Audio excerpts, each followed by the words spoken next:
एक छोटे से गांव में एक प्राचीन कथा थी कि एक जादुई लालटेन है जो एक इच्छा पूरी कर सकती है। यह लालटेन एलिरा के टॉवर में छिपी हुई थी, जहां समय ठहर सा गया था। अमारा, एक युवा लड़की, ने अपनी दादी से बचपन से इस कहानी को सुना था।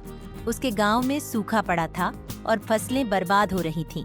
एक दिन अमारा ने निर्णय लिया कि वह इस लालटेन को ढूंढेगी और गांव के लिए एक इच्छा मांगेगी। वह मिस्टरवुड जंगल के गहरे रास्तों पर चल पड़ी, जहां पेड़ फुसफुसाते थे और रास्ते बदल जाते थे।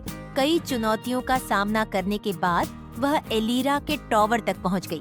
टॉवर के ऊपर एक नर्म सुनहरी रोशनी चमक रही थी। अंदर बीच में एक चमकदार लालटेन रखा था। अमारा ने लालटेन को छुआ और वह चमक उठा। एक आवाज आई, तुम एक इच्छा मांग सकती हो, लेकिन हर इच्छा की एक कीमत होती है। अमारा ने डरते हुए कहा, मैं अपने गांव की भलाई चाहती हूँ। लालटेन चमका और अगले पल वह जंगल के किनारे पर थी। जब वह गांव पहुंची तो फसलें लहलहा रही थीं और नदियां बह रही थीं।